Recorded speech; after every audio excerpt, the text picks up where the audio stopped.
حضرت امام بخاری رحمۃ اللہ علیہ کو امت کے سامنے بیان کرنا ہے کہ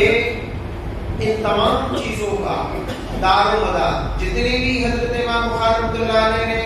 ابواب قائم فرمائے تو اس کی طرف اشارہ کیا ہے کہ جتنے بھی احکامات ہیں ہماری خانگی زندگی کے، ہماری انڈیویجول لائف کے، سوشل لائف کے، عبادات کے، اخلاقیات کے، معاملات کے، لین دین کے، ویبسا وانجیوں کے، ان سب چیزوں کے احکامات کا تعلق وہ وحی کے اوپر ہے، اور اسی لیے باب بدل وحی کے ذریعے سے کتاب کو شروع کیا۔ ہم ان تمام چیزوں میں محتاج ہیں وحی کے، اور پھر اس کے بعد چونکہ کتاب الاعتصام میں کتاب و سنت بیان کیا، اس بات کی طرف اشارہ کرنے کے لیے کہ اللہ رب العزت کے حکم اور اس کی وحی، اس کی بیان اور اس کی تشریح یہ جناب محمد رسول اللہ صلی اللہ علیہ وسلم پر ہے۔ جب تک کہ کسی چیز کے بارے میں حضور اکرم صلی اللہ علیہ وسلم اس کی توضیح اور تشریح نہ فرما دے تو ہم اپنی عقلوں کے ذریعے سے ہم ان چیزوں کے صحیح معنی اور مفاہیم تک نہیں پہنچ سکتے ہیں۔ جیسا کہ دوسرے حضرات وہ کہتے ہیں کہ نہیں، ہمیں ان چیزوں میں احادیث شریفہ کی طرف مراجعت کرنے کی ضرورت نہیں ہے، بلکہ ہم اپنی عقل کے ذریعے سے، ہم اپنے قیاس کے ذریعے سے ان تمام معانی اور مفاہیم تک پہنچیں گے جو بالکل یا گمراہی اور ضلالت ہے۔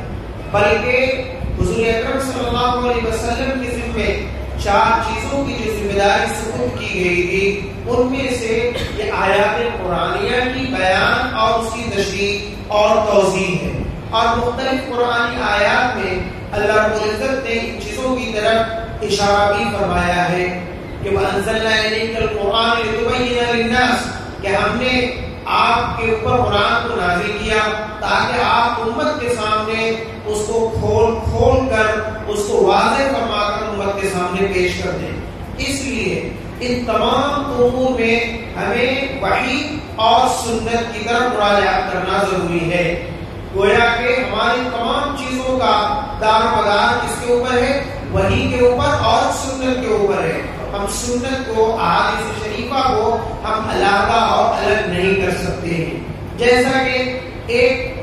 نظریہ ہے اور ایک مطلب فکر ہے اہل قرآن کا، اہل قرآن اس سلسلے میں وہ کہتے ہیں کہ احادیث شریفہ اور رسول اللہ صلی اللہ علیہ وسلم کی توضیحات اور تشریحات کی طرف ہمیں مراجعت کرنے کی ضرورت نہیں ہے، ہمارے لیے تو بس کتاب اللہ کافی ہے۔ اور ظاہر سی بات ہے کہ یدل کثیر و یهدی کثیرا،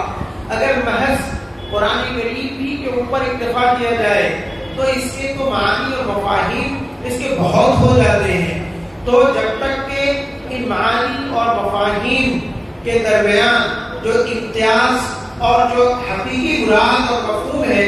وہ جناب محمد رسول اللہ صلی اللہ علیہ وسلم کے قائم کرنے کی بنیاد پر ہوتا ہے، ورنہ تو انسان گمراہی اور ضلالت کی طرف چلا جائے گا۔ جیسا کہ قرآن خود کہہ رہا ہے دلیل بھی کرتی ہوئے نہیں کرتی